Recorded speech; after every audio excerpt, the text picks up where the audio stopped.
Welcome back to another Kray video. Please subscribe to my YouTube channel so you don't miss any videos. And for people really into the Krays, join our private Facebook group, Krays Crime Lords of London, where you can find stuff possibly unavailable anywhere else. We're an established group and very friendly. The link is in the YouTube description section.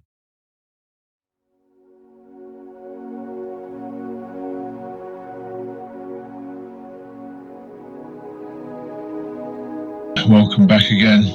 We continue the story of our halcyon days back in the 1960s when me and my brother Reg were at our peak. People talk of illegal protection rackets, but if the people we helped wanted to give us gifts, that was up to them. Usually it was cigarettes or cases of drink, but we never forced them. We didn't have to. We had so much money coming in, we gave it all away. Money, jewellery, watches, rings, cufflinks, nights out on the town, cars, everything. We gave a lot of money to charity and to boys' clubs, and of course we blew a lot of it on ourselves. Even the police were always trying to pin protection on us. And shortly after I got out of prison in 1959, the police stitched Reggie up on a money with menaces charge. A Polish fellow called Murray Podlow, who ran a shop in the Finchley Road, said Reg had threatened to cut him unless he gave him £100. £100? For fuck's sake. At that time, we were paying the doormen on our clubs more than that. We were giving away more than that in tips. Why would Reg have risked his freedom for such a small amount of money? It was a frame-up. Reg got 18 months, even though Podlow later retracted his evidence. Reg was still convicted and sent to Wandsworth.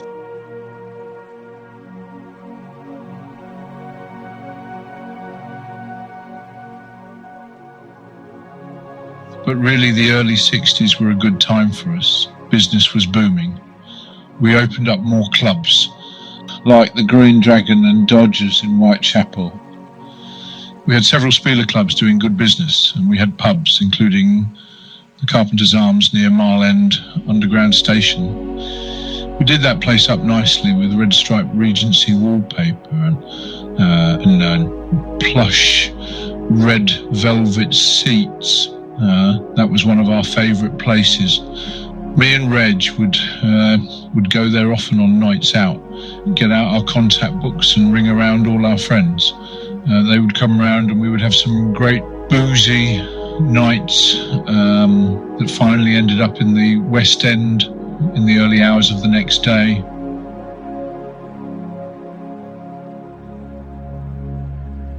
Me and Reg were big drinkers. We could drink spirits till the cows came home, but we could take it well. We didn't get really drunk very often. We turned the Carpenters into a sort of private club for us and our friends. Not everything we touched worked out though. We lost Packet investing in a development project in a place called Enugu in Nigeria after Ernest Shinwell, the son of the Labour MP Manny Shinwell, had talked us into joining a consortium he had formed. It looked like a good thing at the time, but it taught us a lesson: never get involved in things you can't control personally. It was like a seaside development, the sort of thing you get in Spain and places like that. You know, apartments, shops, offices, that sort of thing for the wealthy Africans and maybe Europeans to go to. We put a lot of money into the thing up front because it seemed okay, but the money disappeared and we never got it back, and the project just disappeared. You know, it is difficult doing business with people like that. I went over to Nigeria to have a look. It wasn't much of a place, but the people were very friendly. The fella showing me round asked me if there was anything I especially wanted to see. Well, I said I would like to see their jail. It was terrible. It made Parkhurst look like a holiday camp. I couldn't wait to get out of the place.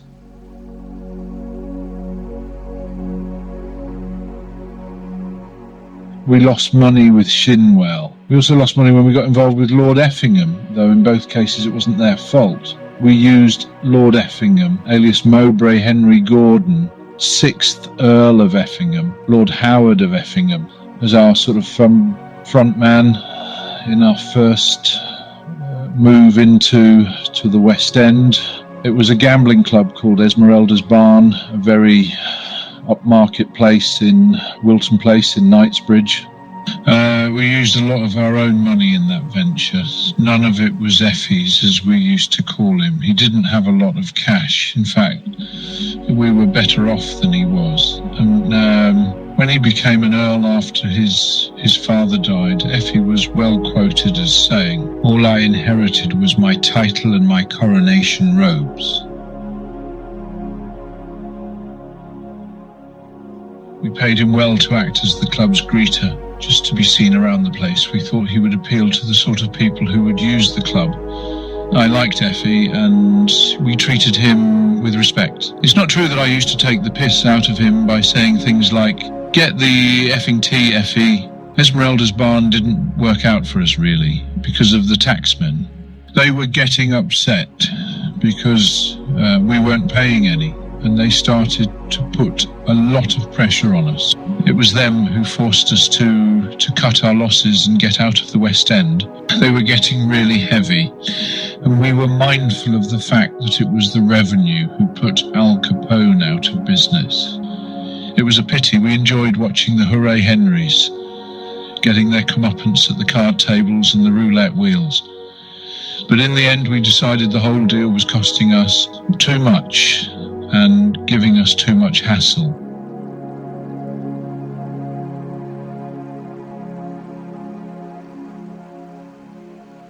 Sexually too, the 60s was a good time. It was a time of real freedom. I have never made any secret that I am bisexual. I like men as well as women. I don't think there is anything wrong in that. Some people have criticised me for it over the years, but the ones I have heard making comments have lived to regret it.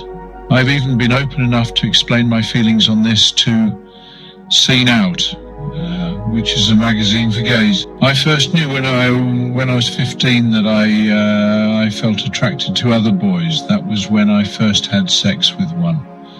I can't remember much about it now. I did tell my mum and dad, though, and they said it made no difference to them. My first real love was a young Jewish boy called Willie, who lived over the road from us. I fancied him and he knew it. He was beautiful, really handsome, but I never got in there, though I'd like to have done.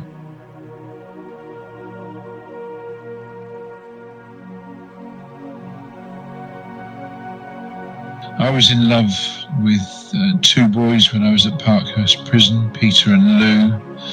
I had a tattoo done with Pete's name on it. When I was younger in London, I had lots of relationships. I didn't go to gay bars, though, or places like that. In any case, there weren't many of them then. I enjoyed going to parties instead. London in the 60s was good, lots of nice, beautiful boys. The boys in Tangiers were also particularly beautiful. I've mixed with people from all walks of life, and I have told them about my sexuality. If they don't like it, that's tough on them.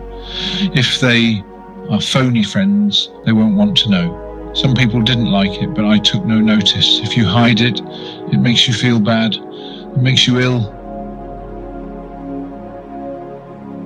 A young guy from Germany wrote to me about his sexuality and asked me how he should adapt and what his friends would think. I told him not to worry about his friends. If they are true friends, it will make no difference. If they're not, well, he doesn't need them anyway. Many great men have been either homosexual or bisexual. Gordon of Khartoum, Lawrence of Arabia. People in all walks of life are gay. Boxers, sportsmen, politicians, actors, artists, some of the most talented people in the world. People can be more open about it now. They didn't dare so much in the 50s and 60s.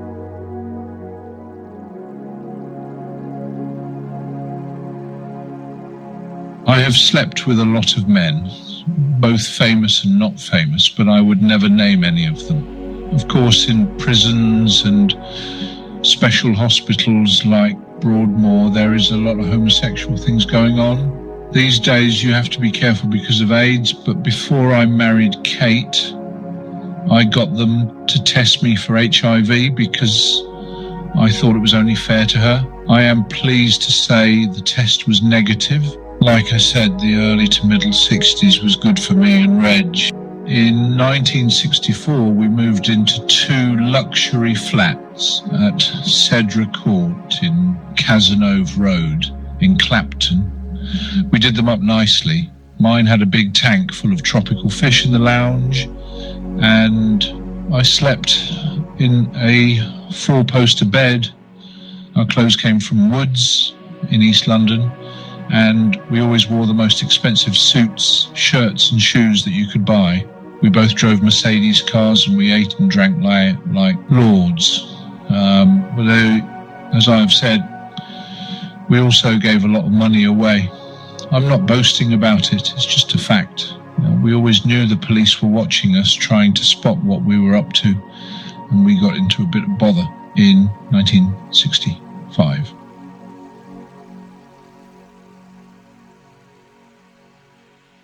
The police did us for demanding money with menaces from a fella called Hugh McCowan, who was the son of a Scottish baronet.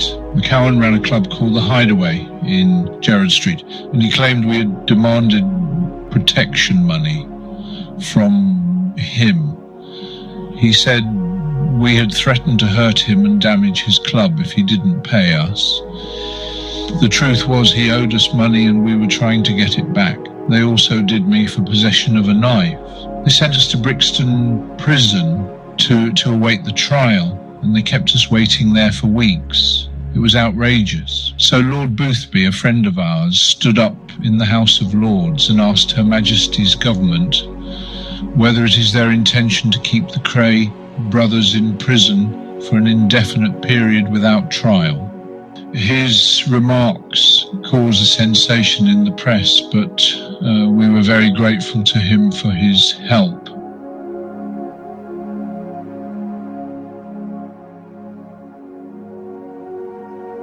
Lord Boothby was a friend, nothing more than that. We met him socially and there was nothing sexual between him and me. Soon after his comments we were released, and on the 15th of April 1965 we were cleared of all charges. We went straight home to Valence Road and had one of the biggest parties the East End has ever seen. 25 days later, we got our revenge. Through a third party, we bought The Hideaway off McCowan and changed its name to the El Morocco. He was upset when he found out, but we thought it served him and the police right for trying to stitch us up. By this time, everybody knew about the Krays. We were getting more publicity than the Beatles. After we were cleared, we had many letters and telegrams, including one from Judy Garland. The police wouldn't let it rest though, and they even claimed the jury in the McCowan trial had been got at by us. Was it true? No, but I agree with Reg, who spoke about this in his book Born Fighter. If a man finds himself in the dock when totally innocent and discovers that the evidence was being used against him by the police and realises that the only way out is for him to corrupt a jury, what would he do? Would he do so through friends, or would he just sit there and suffer the consequences of a long jail sentence passed on him because of fabricated evidence?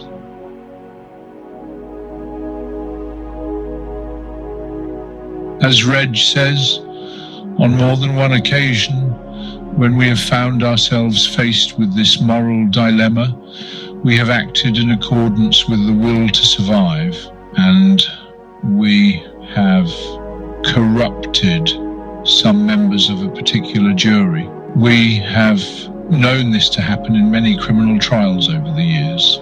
where friends of ours have been fitted up by the police. If you think this is bad, ask yourself what you would do if you found yourself wrongly in the dock, and if you had the means to corrupt and sway the jury and walk to freedom. As Reg says, and it is true, crooked police officers, and there are a few, namely detectives, are treacherous, and most uniformed police are all right. They are basically straight and do a difficult job for poor pay. In the 60s, of course, jury fixing was much easier.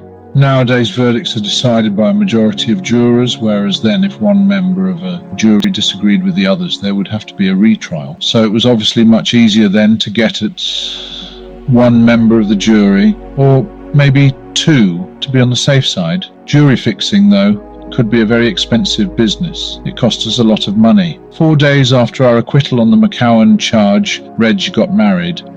His bride was a beautiful 21-year-old East End girl called Frances Shea, who'd been a childhood sweetheart. They married on the 19th of April 1965 at St James the Great Church in Bethnal Green, and the service was conducted by the Reverend Albert Foster, who had been a character witness for us in the McCowan trial at the Old Bailey.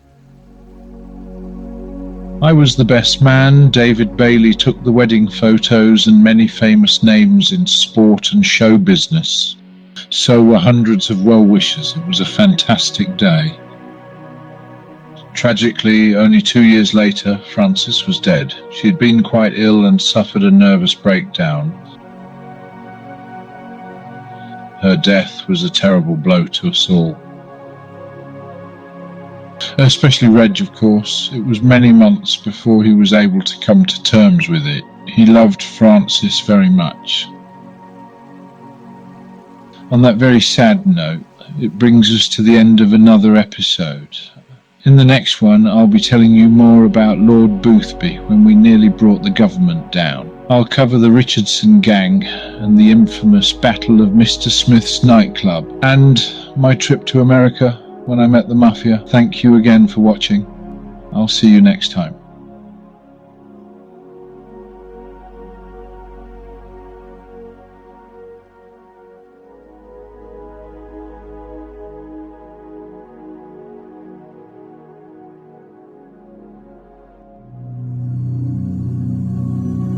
Thank you for watching. If you enjoyed the video, please join our Facebook group. It's called Krays Crime Lords of London. We're a friendly, moderated group with over 1,000 Kray and other celebrated gangster videos available for view. There's also thousands of images in the photos sections. The link for the group is in the YouTube description section. I hope we see you there soon. Leave a like and subscribe.